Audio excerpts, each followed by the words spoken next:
नमस्कार, आप देख रहे हैं द एंगल। मैं हूं आपके साथ दीपाली माथुर। भाजपा नेता अक्सर इस बात का दावा करते हैं कि पीएम मोदी के सत्ता संभालने के बाद से देश में कोई बड़ा आतंकी हमला नहीं हुआ है। उनका तर्क है कि पीएम मोदी की जो नीतियां हैं उनकी वजह से आतंकियों के हौसले पस्त हो गए और इसी कारण देश में आतंकी हमलों में कमी आई है। लेकिन उनके दावों के पीछे की हकीकत क्या है, ये आपको बताते हैं। अब आपके मन में ये सवाल भी जरूर उठ रहा होगा कि अभी हाल ही में ना ही तो कोई बड़ा आतंकी हमला हुआ है और ना ही किसी आतंकी हमले की बरसी गुजरी है, फिर ये बात कहां से उठी।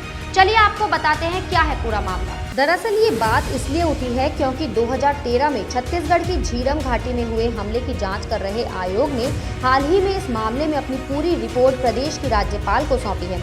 यहाँ ये भी बता दें कि कांग्रेस की इस परिवर्तन यात्रा पर हुए हमले में कुल 29 लोगों की जान गई थी।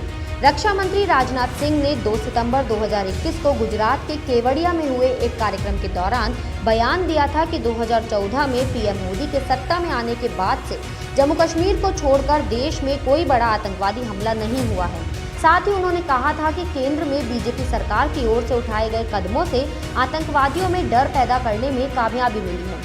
हालांकि भाजपा सरकार की मानसिकता क्या है, ये रक्षा मंत्री के इस बयान से ही पता चलती है, जिसमें वे जम्मू कश्मीर को छोड़कर अन्य देशों में आतंकी घटनाओं की बात करते हैं। ऐसे में सवाल तो ये भी है कि क्या केंद्र शासित प्रदेश बनाए जाने के बाद जम्मू कश्मीर देश का अंग नहीं रह गया है। यहाँ इस बात को छोड़ दिया जाए तो ऐसा लगता है कि रक्षा मंत्री राजनाथ सिंह ने केवल बड़े आतंकी हमलों की बात की है और उन घटनाओं को अनदेखा कर दिया है जिनमें तुलनात्मक रूप से कम जवानों और देश के नागरिकों ने अपनी जान गंवाई है। यहाँ आपको ये बात भी जानकर हैरानी होगी कि सरकार सीधे तौर पर हमलों को छोटा या बड़ा नहीं मानती है, बल्कि सरकार के लिए आतंकी हमले का मतलब है सरहदी की बजाय भीतरी इलाकों में आतंकी घटनाएं।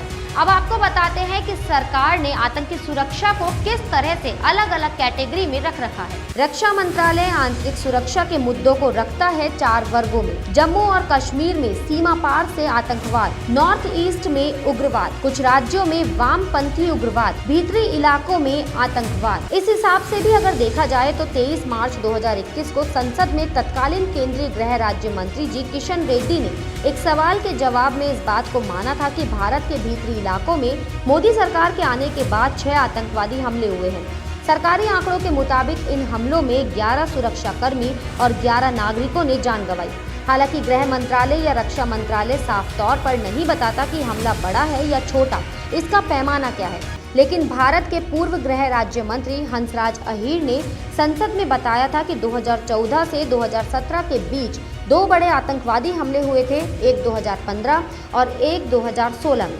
2015 में तत्कालीन केंद्रीय गृह मंत्री ने खुद पंजाब के गुरदासपुर जिले में हुए आतंकी हमले पर बयान जारी कर कहा था कि इस आतंकी हमले में 3 नागरिकों सहित 3 होमगार्ड और 1 पुलिस अधिकारी की जान चली गई। इसके अलावा 10 नागरिकों और 7 सुरक्षा बलों के जवान घायल हो गए। वहीं मार्च 2020 में रेड्डी ने एक बयान में कहा था कि पिछले 3 सालों में देश में भीतरी इलाकों में कोई बड़ा आतंकी हमला नहीं हुआ, सिवाय एक ग्रेनेड हमले के जो 18 नवंबर 2018 को हुआ था। ये हमला अदलीवाल गांव PS राजा सांसी अमृतसर में प्रार्थना कक्ष में हुआ था। हमलों की अन्य घटनाएं। अप्रैल 2021 में बीजापुर में हुए नक्सली हमले में 22 सुरक्षाकर्मी मारे गए। अप्रैल 2017 में माओवादी हमले में सुकमा में 25 CRPF जवानों की हत्या, 7 घायल। मार्च 2018 में सुकमा में नक्सली हमले में CRPF के 9 जवान शहीद। जैश-ए-मोहम्मद के आतंकवादियों का जनवरी 2016 का पठानकोट हमला।